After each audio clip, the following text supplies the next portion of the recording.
Good evening students, আমি অভিক কুমার বসু। আজকে আমরা ওই কমপ্লেক্স রিঅ্যাকটেন্স অ্যান্ড ইম্পিডেন্সের ফাইনাল স্টেজে পৌঁছে গেছি। আজকে যে টপিকটা আমরা শিখব সেই টপিকটার নাম হলো, আমি নাম দিচ্ছি কমপ্লেক্স রিঅ্যাকটেন্স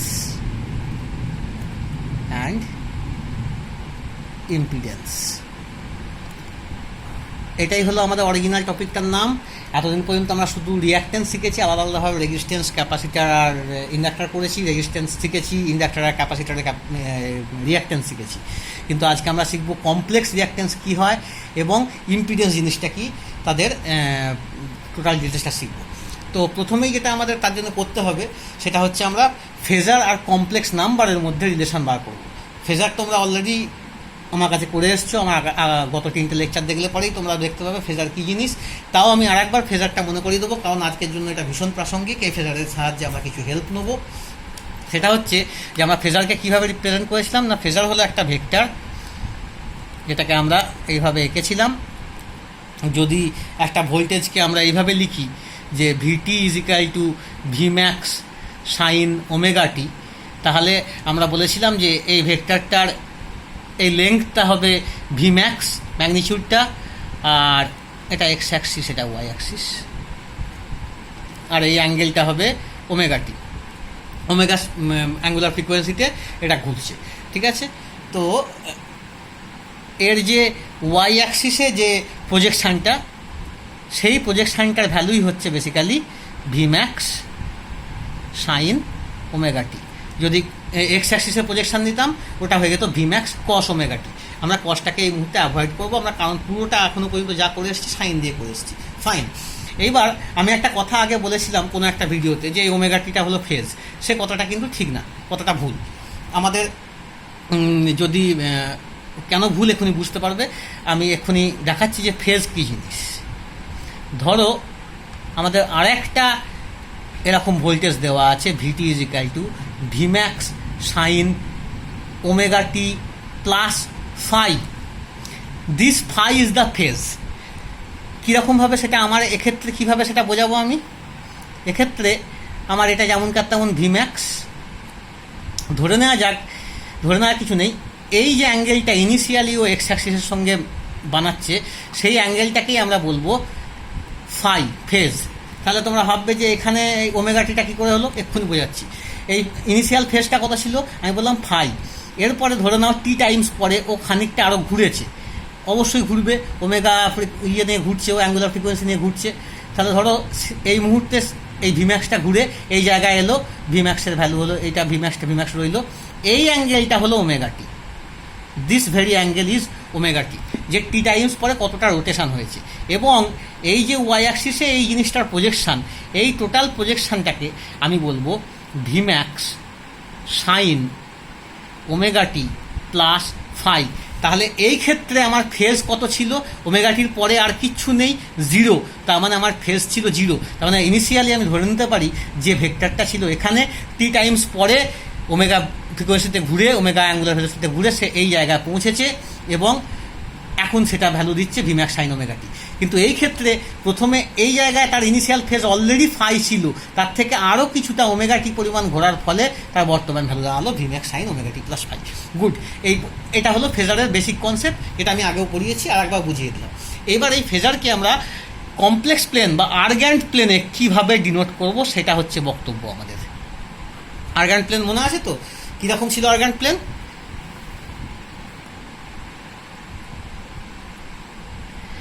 এই এক্স অ্যাক্সিসটাকে আমরা বলতাম রিয়েল অ্যাক্সিস, আর এই ওয়াই অ্যাক্সিসটাকে আমরা বলতাম ইমাজিনারি অ্যাক্সিস। কারেক্ট? তাহলে এই ওয়াই অ্যাক্সিসটা ইমাজিনারি অ্যাক্সিস, এক্স অ্যাক্সিসটা রিয়েল অ্যাক্সিস। এবং কীভাবে একটা জিনিসকে আমি রিপ্রেজেন্ট করতাম, প্রথমে আমি পাতি কমপ্লেক্স নাম্বারের কথা বলি, প্লেন কমপ্লেক্স নাম্বার। কমপ্লেক্স নাম্বারকে আমরা যদি জেড দিয়ে একটা ডিনোট করি, তাহলে আমরা বলতাম Z is equal to R E to the power I theta. আরটা ছিল কি, ম্যাগনিচিউড, আর এই থিটাটা ছিল angle of the Z with X axis. Same concept যেমন ফাইয়ের মতো। তাহলে পরে এই আর কিছু জিনিস বলা দরকার। আইটা কি? আইটা মনে আছে তোমাদের? আই হচ্ছে খুব মজার জিনিস, √(-1), দ্যাট ইজ ইমাজিনারি নাম্বার। এটা কয়েন করা সম্ভব হয় না, তাই ইমাজিনারি। আর এই e⁻i⁻ আমরা একটা দুর্দান্ত জিনিস হিসাবে লিখতে পারি, যদি আগে শিখে এসছো ভালো, না শিখলে দেখে নাও। e⁻i⁻ cos θ plus i sin θ। এবং যদি এটা কোনোভাবে e⁻−i⁻ থাকে, তাহলে এটা জাস্ট এরকম হয়ে যাবে cos θ মাইনাস i sin θ। এই আইডেন্টিটিটা অবশ্যই মনে রাখবে, দুটো আইডেন্টিটি অবশ্যই মনে রাখবে, কারণ এটার উপরে বেস করে আমরা গোটা চ্যাপ্টারটা করবো। আর এইটা যে শেখালাম, এটা কী কাজে লাগবে সেখানেও কিছু তোমরা অলরেডি জানতে, তাও কী কাজে লাগবে? এই মুহূর্তে আমরা যে ফেজারকে ডিনোট করব, সেই ফেজারের জন্য লাগবে। ফেজারকে আমরা ধরে নিই, যদি একটা এরকম ফেজার নিই যার একটা ইনিশিয়াল ফেজ ছিল ফাই, ভ্যালু ছিল Vmax, সেক্ষেত্রে আমরা ফেজারটাকে কিভাবে এই কমপ্লেক্স রিপ্রেজেন্টেশনটা করবো। VT = আমরা লিখবো Vmax sin ωt, যদি ইনিশিয়াল ফেজ 0 হয়, আর যদি ইনিশিয়াল ফেজ থাকে তাহলে আমরা লিখবো Vmax sin ωt plus phi. কিন্তু এইবার এটা কমপ্লেক্স রিপ্রেজেন্টেশন কীভাবে করবো? আমি সিম্পলি লিখবো Vmax e⁻i⁻t।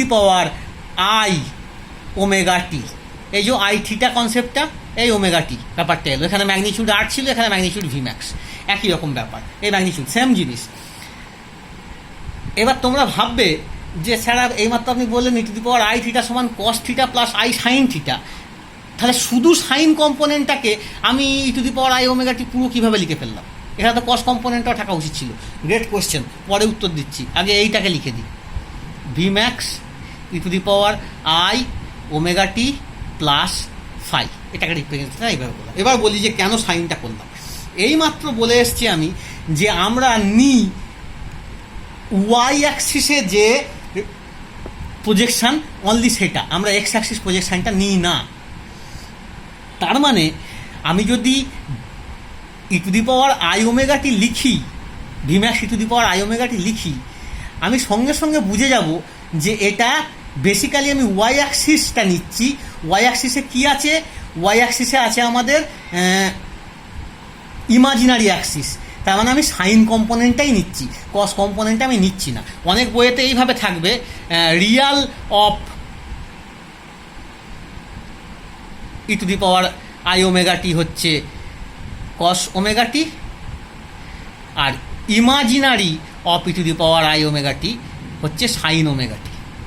কিন্তু আমি এই রিয়াল ইমাজিনারি এই কথাগুলো লিখছি না। কেন লিখছি না? আমি একটা টোটাল ইউনিভার্সাল কনসেপ্ট তোমাদের কাছে আনতে চাইছি অঙ্ক করার জন্য, যে তোমরা এতদিন পর্যন্ত বাকি 3টে লেকচারে যা যা শিখে এসছো সেই জিনিসটাই যেন এখানে কন্টিনিউড হয়, তোমরা বুঝতে পারো। আমি একবারও কিন্তু কস সিগন্যাল ইউজ করিনি, করতেই পারতাম। আমি প্রথমে বলেছিলাম ভোল্টেজ, এসির ক্ষেত্রে ভোল্টেজ এবং কারেন্ট সাইনুসয়েডালি চেঞ্জ হয়, তার মানে এটা কসের ইয়েতেও চেঞ্জ হতে পারে, সাইনের আকারেও চেঞ্জ হতে পারে। কিন্তু কস আমরা প্রথম থেকেই নিই, আমরা শুধুমাত্র সাইনকে নিয়ে এসেছি।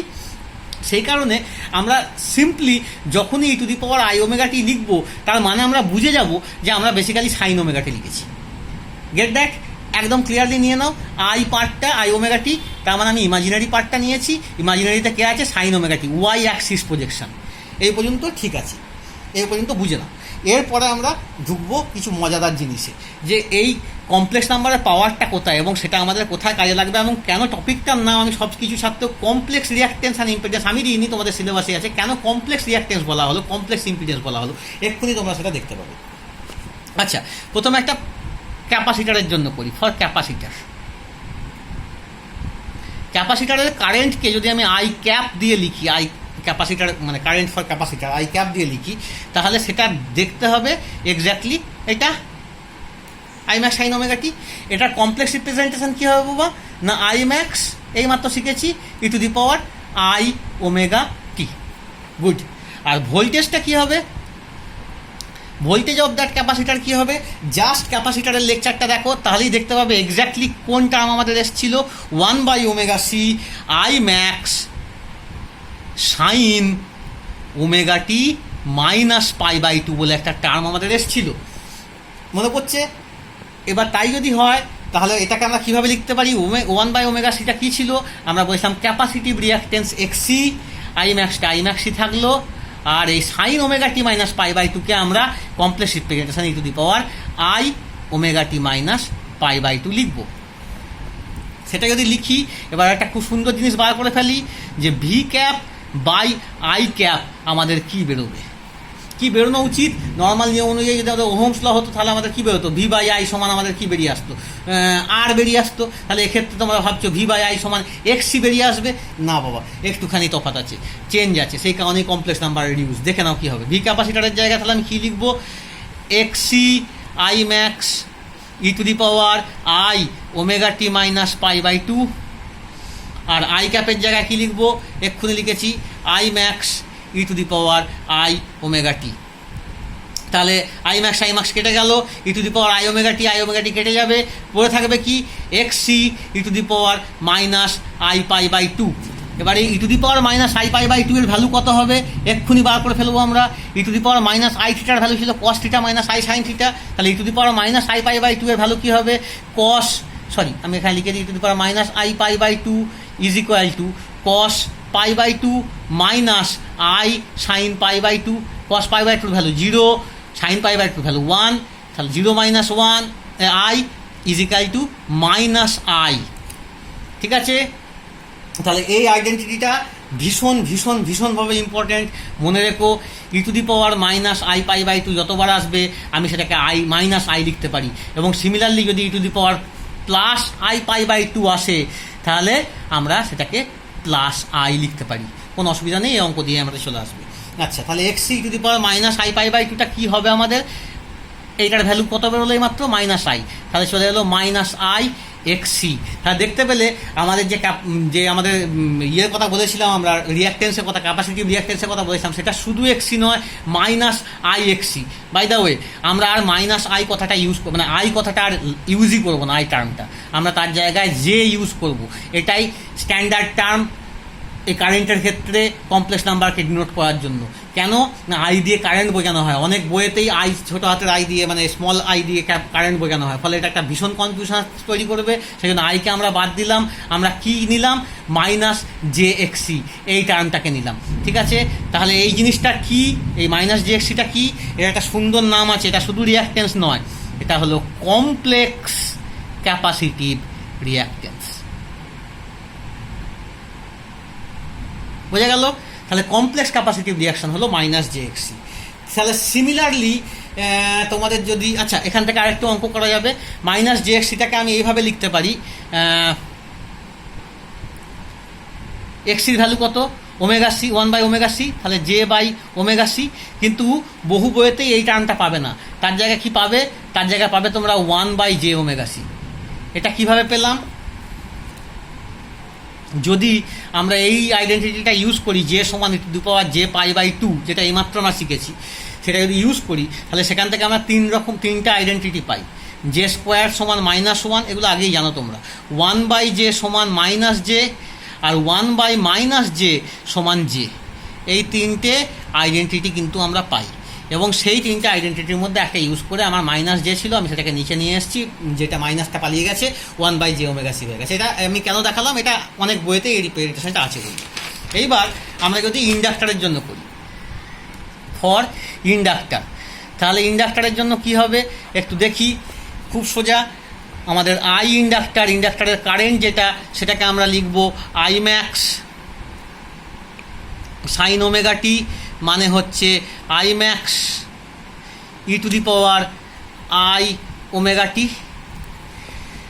আর ইন্ডাক্টরের ভোল্টেজ, ইন্ডাক্টরের ভিডিও দেখলেই মনে পড়ে যাবে, আমরা এক্স্যাক্টলি বার করেছিলাম omega L I max sine omega T plus pi by two. তার মানে ওমেগা এল যদি এক্সেল হয়, I max E to the power I omega T plus pi by two. ঠিক আছে, ওমেগা এলটা এক্সেল মনে আছে নিশ্চয়ই, ইন্ডাকটিভ রিঅ্যাকট্যান্স বলেছিলাম। তাহলে এক্ষেত্রে কমপ্লেক্স না, তাহলে পর আমাদের ভি ইন্ডাক্টর বাই আই ইন্ডাক্টরটা আমরা বার করি, এবং বার করলেই আমরা দেখতে পাবো সেটা বেরোবে জে এক্সেল বা জে ওমেগা এল। তাহলে এই জে এক্স এলই হলো আমাদের কমপ্লেক্স ইন্ডাকটিভ রিঅ্যাক্টেন্স। তাহলে বোঝা গেল কেন চ্যাপ্টারটার নাম দেওয়া হয়েছিল কমপ্লেক্স রিঅ্যাক্টেন্স অ্যান্ড ইম্পিডেন্স। এখন ইম্পিডেন্সে আসেনি, তাহলে কমপ্লেক্স ক্যাপাসিটিভ রিঅ্যাক্টেন্স পেয়ে গেছি, কমপ্লেক্স ইন্ডাকটিভ রিঅ্যাক্টেন্স পেয়ে গেলাম, দু রকম জিনিসই পেয়ে গেছি আমরা। এবার তাহলে যদি সব কটা জিনিসকে একসঙ্গে লেখা হয় যে তিনটে দেখতে কীরকম হবে, রেজিস্ট্যান্স আর রিঅ্যাক্টেন্সের ক্ষেত্রে রেজিস্ট্যান্স আর সি আর এল তিনটে লিখলাম, রেজিস্ট্যান্সের ক্ষেত্রে আরকে আর দিয়েই লেখা হয়, রেজিস্ট্যান্স দিয়ে লেখা হয়, ক্যাপাসিটেন্সের ক্ষেত্রে এটা হয়ে যাবে মাইনাস জে এক্স সি, আর ইন্ডাক্টরের ক্ষেত্রে এটা হয়ে যাবে প্লাস জে এক্স এল। এইটা কখনোই ভুলবে না, মাইনাস জে আর প্লাস জে ঘটনাটা, এটা ভীষণভাবে দরকার। এবং অদ্ভুতভাবে এই তিনজনকারই ইউনিট, এই তিনটে রিঅ্যাক্টেন্স এবং ক্যাপাসিটেন্স সবাইকার ইউনিটই কিন্তু ওহম, তবেই আমরা এগুলো যোগ বিয়োগ করতে পারবো। আচ্ছা, এবার যে আমরা ফেজার ডায়াগ্রাম শিখেছিলাম আগের ভিডিওগুলোতে, সেই প্রত্যেকটা ভিডিওতে আমি ফেজার ডায়াগ্রাম করবার জন্য দুটো অ্যাপ্রোচে গিয়েছিলাম, এবং সেকেন্ড অ্যাপ্রোচটা আমি বলেছিলাম ভবিষ্যতে অবশ্যই কাজে লাগবে। সেই সেকেন্ড অ্যাপ্রোচটা এই মুহূর্তে আমি এক্ষুনি কাজে লাগাবো। ধরো এমন একটা সার্কিট আমি নিয়েছি যাতে আমার তিন রকম এলিমেন্টই আছে,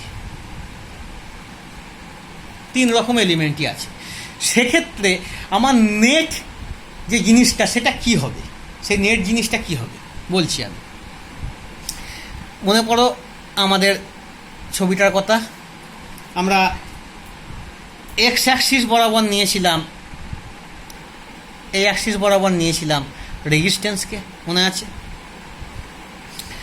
ক্যাপাসিট্যান্স মাইনাস পাই/2 ইয়েতে ছিল, ফেজে ছিল, সেই জন্য আমরা ক্যাপাসিট্যান্সকে নিচের দিকে নিয়েছিলাম, ক্যাপাসিটিভ রিঅ্যাক্টেন্সকে নাম দিয়েছিলাম এক্সসি, এটা নিচের দিকে। আর ইন্ডাকটিভ রিঅ্যাক্টেন্স প্লাস পাই/2তে ছিল, সেক্ষেত্রে ওকে বলেছিলাম এক্সএল। What it? আচ্ছা, ভেরি গুড। এবার এই তিনটেকে যখন একসঙ্গে একটা সার্কিটে লাগাবো, টোটাল যে রেজিস্টিভ এফেক্টটা আমরা পাবো, সেই রেজিস্টিভ এফেক্টটাকেই আমরা বলবো ইম্পিডেন্স। ইম্পিডেন্স কথাটার মানে অনেকটা রেজিস্ট্যান্সেরই মতো, দেখলে পরে একটুখানি সার্চ করলেই দেখতে হবে, ডিকশনারি সার্চ করলেই। ইম্পিডেন্স মিনস হুইচ ইম্পিডস, যে বাধা দেয়। হ্যাঁ, টোটাল রেজিস্টিভ এফেক্ট, এই তিনটে জিনিস মিলিয়ে, একটা রেজিস্ট্যান্স এবং দু রকমের রিঅ্যাক্টেন্স মিলিয়ে যে টোটাল আমি রেজিস্টিভ এফেক্টটা পাবো তাকে ইম্পিডেন্স বলা হয়। এবং সেই ইম্পিডেন্সকে আমরা যে অক্ষরটা যে ডিনোট করি, very interestingly, that is Z, যেটা দিয়ে আমরা কমপ্লেক্স নাম্বারকেও ডিনোট করে থাকি। এইবার আমি তিনজনকারই এঁকে ফেলেছি, এখানে রেজিস্ট্যান্স এঁকে ফেলেছি, দু রকমের রিঅ্যাক্টেন্স এঁকে ফেলেছি। আমি বার করতে গেছি রেজাল্ট্যান্টটা কী হবে। মনে আছে এগুলো ভেক্টর, তাহলে ফেজার মানেই ভেক্টর, এটুকু মনে আছে। তাই যদি থাকে তাহলে পরে এই ক্ষেত্রে প্রথমে আমি এই এক্স অ্যাক্সিসটাকে বাদ দিলাম, এক্সএল আর এক্সসি দুজনেই ওয়াই অ্যাক্সিসে আছে। গুড, তাহলে ওয়াই অ্যাক্সিসে এই দুজনকার রেজাল্ট্যান্ট কী হবে? ধরে নিই যেহেতু এক্সএলটা প্লাস আর এক্সসিটা মাইনাস, এক্সএলটাকে বড়ই ধরি আমি একটুখানি, আর এক্সসিটাকে ছোটো ধরি, তাহলে নেটটাকে আমি ধরলাম, এইটা net resultant XL minus XC. তাহলে এই দুটো রেজাল্ট্যান্ট আমি পেয়ে গেলাম এক্সএল মাইনাস এক্সসি, সরি। এবার এইটার সঙ্গে এই রেজিস্ট্যান্সের রেজাল্ট্যান্ট আমি কীভাবে বার করবো? কেন বাবা? সেই ভেক্টরের ছোটোবেলাকার শেখা নিয়ম, একদম সেম নিয়ম আমরা ফলো করব। ডায়াগোনাল বরাবর, এই ডায়াগোনালটাই হবে আমার এই দুটোর রেজাল্ট্যান্ট, তাই তো?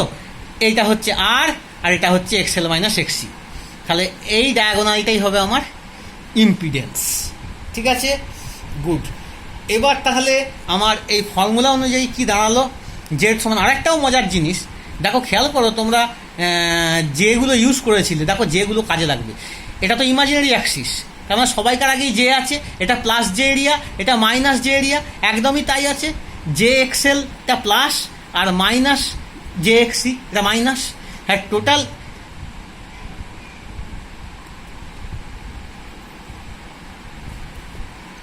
ইম্পিডেন্সটা কী হবে তাহলে? জেড সমান, টোটাল ইম্পিডেন্সটা হবে জেড সমান রেজিস্ট্যান্স প্লাস, কখনোই রিয়েল অ্যাক্সিস আর ইমাজিনারি অ্যাক্সিসের যোগ হয় না ডিরেক্টলি, সেই জন্য রেজিস্ট্যান্স আলাদা part, plus J into X L minus X C. হতেই পারে এক্সসিটা এক্সএলের থেকে বড়, সেক্ষেত্রে এই টার্মটা সিম্পলি উল্টে যাবে, এক্সএলটা পেছনে থাকবে, এক্সসিটা সামনে থাকবে, মানে সেক্ষেত্রে হয়ে যাবে আর plus J into X C minus X L. Good. তাহলে এটা কে বড় হচ্ছে কে ছোটো হচ্ছে তার উপরে। এবার এটা একটা ভেক্টর, আবার এটা একটা কমপ্লেক্স নাম্বার, তাহলে ভেক্টরই হোক আর কমপ্লেক্স নাম্বারই হোক এর একটা ম্যাগনিটিউড থাকবে। তাহলে আমাদের ম্যাগনিটিউডটা বার করতে হবে। ম্যাগনিটিউড কীভাবে বার করে? কমপ্লেক্স নাম্বারের ক্ষেত্রে একটা নাম্বারকে যদি জেড ইজিক্যাল টু এ প্লাস আইবি দিয়ে বার করা হয় তাহলে পরে মড জেডটা হয় √a² প্লাস b²। ঠিক, তাহলে এক্ষেত্রেও তাই হবে, √ এটা এ আর এইটা পুরোটা বি, তাহলে r² প্লাস XL - XC²। আরেকভাবেও দেখতে পারো, এটা যদি তুমি একটা রাইট অ্যাঙ্গেল ট্রায়াঙ্গেল ভাবো, সমকোণী ত্রিভুজ ভাবো, তাহলে এটা তার বেস আর এটা তার পারপেন্ডিকুলার আর এটা হাইপো, তাহলে বেসটা হচ্ছে আর, এটা হচ্ছে XL - XC এইটুকু পার্ট। তাহলে পরে জেড কী হবে? পিথাগোরাস থিওরেম কাজে লাগালে বা পাইথাগোরাস থিওরেম কাজে লাগালে পরেই আমি পেয়ে যাবো √ base square plus perpendicular square. তাহলে আমরা ম্যাগনিটিউড পেয়ে গেছি। এইবার এখানে একটা অ্যাঙ্গেল আছে, that angle is the phase angle phi. সেটার ভ্যালু কী হবে? মনে করে দেখো, যদি কমপ্লেক্স নাম্বারের ক্ষেত্রে জেড এটা ছিল, তার ম্যাগনিটিউড এটা ছিল, তাহলে তার থিটাটা কী হতো? tan inverse b/a। আর এক্ষেত্রেও তাই একই হবে, ফাই সমান তাহলে কী হবে? tan ইনভার্স বিটা কি এখানে? XL - XC, তাহলে XL - XC বাই এটাকে আর, তাহলে ফাই আমি পেয়ে গেলাম, ফেজ অ্যাঙ্গেলটা পেয়ে গেলাম। এই ফেজ অ্যাঙ্গেলটা পেয়ে কী লাভ হলো আমার? দুর্দান্ত লাভ হলো। সেটা হচ্ছে যে আমি এই ফেজ অ্যাঙ্গেল থেকে বলে দিতে পারবো এক্স্যাক্টলি কে লিড করছে আর কে ল্যাগ করছে। মনে করে দেখো, যখন ক্যাপাসিটেন্স নিয়েছিলাম, শুধু ক্যাপাসিটিভ রিঅ্যাক্ট্যান্স বার করেছিলাম, তখন এই দুটো পার্ট ছিল না, শুধু ক্যাপাসিটেন্স ছিল। সে কি ছিল না, সে নিচের দিকে ছিল, -π/2 ছিল। সেক্ষেত্রে মাইনাস যখন হয়েছিল, মাইনাস হলে পরে আমি কি বলেছিলাম না, ভোল্টেজ ল্যাগ করবে, কারেন্ট লিড করবে।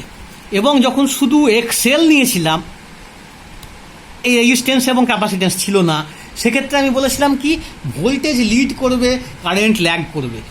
আরেকবার বলে দিই টোটাল এই ব্যাপারটা। তাহলে তাই যদি হয়, তাহলে যখন ফাই পজিটিভ হবে, এটা অবশ্যই মনে রাখতে হবে, তবেই করা যাবে কাজটা। যখন ফাই পজিটিভ হবে তখন ভোল্টেজ লিডস আর কারেন্ট ল্যাগস। আর যখন ফাই নেগেটিভ হবে, অর্থাৎ এই অ্যাঙ্গেলটা নিচের দিকে, ধরো এরকম এই জায়গায় একটা কিছু হলো, এরকম যদি হতো, ফাইটা নেগেটিভ, সেক্ষেত্রে ভোল্টেজ ল্যাগস আর কারেন্ট লিডস। কেন? সেটা আগের ভিডিওগুলো দেখেই বুঝতে পারো, আমি আবার করে বোঝাচ্ছি না। ঠিক আছে, তাহলে ভোল্টেজ এবং কে কোনটা লিড করবে এবং কে ল্যাগ করবে, আমরা শুধুমাত্র ফাইকে কষেই, এই অ্যাঙ্গেলটা কষেই বলে দিতে পারবো কে লিড করছে এক্স্যাক্টলি এবং কে ল্যাগ করছে। Get it? আচ্ছা, এই যে কনসেপ্টগুলো আমরা শিখলাম, সেই কনসেপ্টগুলো কাজে লাগাবো আমরা কিভাবে? সেই কনসেপ্টগুলো কাজে লাগাবো আমরা ছোট্ট কয়েকটা এক্সাম্পল করে। ধরো আমাদেরকে একটা সার্কিট দেওয়া হয়েছে,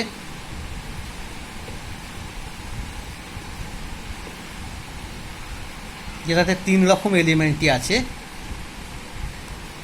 এটাকে একটা ভোল্টেজ সোর্সের সঙ্গে কানেক্ট করা হয়েছে। গুড। ভোল্টেজটার ভ্যালু দেওয়া আছে V = 300 sin 50t। ঠিক আছে, রেজিস্ট্যান্সের ভ্যালু দেওয়া আছে 1 ওহম, ক্যাপাসিটেন্সের ভ্যালু দেওয়া আছে 0.01 ফ্যারাড, ইন্ডাকটেন্সের ভ্যালু দেওয়া আছে 0.06 হেনরি। এইভাবেই দেওয়া থাকবে ক্যাপাসিটেন্সের ভ্যালু আর ইয়ের ভ্যালু, ইন্ডাকটেন্সের ভ্যালু। কিন্তু এইটা দিয়ে যদি আমাদেরকে কেউ বলে যে জেড কী হবে বার করো, হোয়াট ইজ দ্য জেড, এটা যদি বার করতে দেয় আমাদেরকে, এই সার্কিটটা জেড কত, ইম্পিডেন্স কত, টোটাল এফেক্টিভ ইম্পিডেন্স কত, তাহলে সেটা করতে গেলে কি করতে হবে আমাদের যদি এই ফর্মুলা ইউজ করতে হয় R+J XL - XC বা অ্যাজ সাচ, তাহলে পরে আমরা কী করব? আর এর ভ্যালু আমরা জানি, 1 ওহম। XCর ভ্যালু কত হবে? 1/ωc। ওমেগা কত? এই যে বাবা দেওয়া আছে Vmax sin ωt, তাহলে দিস ইজ ওমেগা। তাহলে এক্ষেত্রে ওমেগাটা কত? 50। তার মানে আমি করে ফেলি 1/50 ইন্টু আমার সি দেওয়া আছে 0.01 ফ্যারাড। এটা আমার বেরোবে হচ্ছে গিয়ে 2 ওহম। আর এক্সেলটা কি, omega into L, omega into L, omega কত 50, এল কত দেওয়া আছে 0.06 হেনরি, এটা বেরোবে 3 ওহম। এবার যদি আমাদের জেড বার করতে হয়, তোমাদের খুব ইচ্ছা হবে যে এই তিনটেকে যোগ করে দিয়ে আমাদের জেড বেরিয়ে যাবে, একদম নয়। জেড বার করতে গেলে আমাদের করতে হবে রেজিস্ট্যান্স প্লাস এক্সির জন্য আমাদের কি বসাতে হবে, মাইনাস জে এক্সি বসাতে হবে, সেই জন্যই কমপ্লেক্স রিঅ্যাকটেন্স। আর এক্সেলের জন্য কি বসাতে হবে, প্লাস জে এক্সেল বসাতে হবে। এই যে টার্মটা ভুলে গেছো কি অঙ্কে জিরো সঙ্গে সঙ্গে একদম বললা। তাহলে এবার আমরা করতে পারবো, আরের জায়গায় আমরা 1 বসালাম, মাইনাস জে এক্সি হলো -2J, প্লাস জে এক্সেল হলো +3J ওহম। তার মানে এটা দাঁড়ালো 1 + 1J ওহম। ঠিক আছে, এটা গেল জেড। তোমরা ভাবলে অঙ্ক শেষ হয়ে গেল, আমরা ইম্পিডেন্স বার করে ফেলেছি, একদমই নয়। এরপরেও আমাদের দুটো কাজ অবশ্যই করতে হবে। এক, আমাদের ম্যাগনিচিউড বার করে দিয়ে আসতে হবে। ম্যাগনিচিউড কি, √(এটা স্কোয়ার প্লাস এটা square, 1 square plus 1 square √2 ohm. আর দ্বিতীয়ত আমাদের কি করতে হবে, আমাদের ফেজ অ্যাঙ্গেলটা বার করতে হবে, ফাই tan ইনভার্স B/A। তাহলে পরে হচ্ছে আমাদের এটা B/A বলা ভুল, এক্সেল মাইনাস এক্সি, এই যে করেছি এক্সেল মাইনাস এক্সি/r। তাহলে ফাইয়ের সে ফর্মুলা বসিয়ে ফেলি। এক্সেল কত আছে আমাদের, এক্সেল আছে 3, এক্সি কত আছে 2/r কত আছে 1, তাই তো। তাহলে tan ইনভার্স 1, tan ইনভার্স 1 মানে 45 ডিগ্রি বা π/4 রেডিয়ান, যেটা খুশি সেটা লিখতে পারো। ঠিক আছে, তাহলে এতক্ষণে জিনিসটা বেরোলো এবং এটা পজিটিভে বেরিয়েছে। তার মানে এখানে কি হচ্ছে, ভোল্টেজ লিড করবে, কারেন্ট ল্যাগ করবে। কতটা, এই π/4 অ্যাঙ্গেলে কারেন্ট ল্যাগ করবে। আর একটা এক্সাম্পল দেখি, এটা সিরিজ সার্কিট ছিল, যদি প্যারালাল সার্কিট হয় তাহলে কি হবে।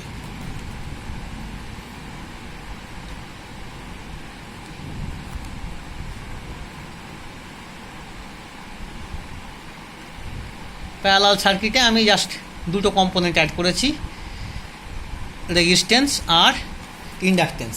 ইন্ডাকটেন্সটার ভ্যালু দেওয়া আছে 0.02 হেনরি, রেজিস্ট্যান্সটার ভ্যালু দেওয়া আছে 2 ওহম, ভোল্টেজটার ভ্যালু দেওয়া আছে 300, ওই একই ভ্যালু দেওয়া আছে 300 sin 50t। আচ্ছা, যদি এই দুটো রেজিস্ট্যান্স হতো তাহলে তোমরা কি করতে, প্যারালাল সার্কিটের রেজিস্ট্যান্স বার করার ক্ষেত্রে তোমরা করতে কি, R = R1R2/R1 + R2। তাহলে এক্ষেত্রে ব্যাপারটা সেম করতে হবে, আমাকে ইম্পিডেন্স বার করতে হবে। তাহলে ইম্পিডেন্স বার করার ক্ষেত্রে আমি কি করব, সিমিলারলি জেড সমান R × XL/R + XL। আরটা কত 2, কিন্তু এক্সেলটা কত, শুধু এক্সেল নয় প্লাস জে এক্সেল, মানে ওই জেটাকে কিন্তু ভুললে হবে না। আচ্ছা, এক্সেলটা ধরে নাও আমি বার করে নিয়েছি, তোমরা নিজেরা বার করে নিও, এক্সেল বার করা কোনো ব্যাপার না। ওটা বেরোবে 1 ওহম বেরোবে এক্সেলটা। হ্যাঁ, আমি লিখে দিচ্ছি, এক্সেলটা বেরোবে 1 ওহম। তাহলে 2 × 1J/2 + 1J, এটাকে ক্যালকুলেশন করে ফেলো কমপ্লেক্সের নিয়ম অনুযায়ী। 2 × 1J মানে 2J ইন্টু উপরে নিচে একই জিনিস দিয়ে মাল্টিপ্লাই করতে হয়, যাতে কিনা আমি রেশনালাইজ করতে পারি জিনিসটাকে। এবং রেশনালাইজ করার পরে আমার জেডের ভ্যালু আসবে 2 + 4J/5। এবার কি করতে হবে আমাকে, মনে আছে আমাদের ম্যাগনিচিউড বার করতে হবে। ম্যাগনিচিউড বেরোবে √4/5 ওহম। আর একটা জিনিস কি বেরোবে, ফেজ অ্যাঙ্গেল বেরোবে tan inverse Excel minus XC/R। এখানে XC নেই, এক্সেল কত 1, আর কত 2, tan ইনভার্স হাফ, একটা কিছু ভ্যালু বেরোবে, বার করে দেবে। এই অবধি তোমরা যা শিখেছো, তোমাদের কমপ্লেক্স রিঅ্যাকট্যান্স অ্যান্ড ইম্পিডেন্স তোমরা কমপ্লিট করে ফেললে। ঠিক আছে, থ্যাংক ইউ ভেরি মাচ। যদি বুঝতে কোথাও অসুবিধা হয় আমাকে অবশ্যই জিজ্ঞেস করবে।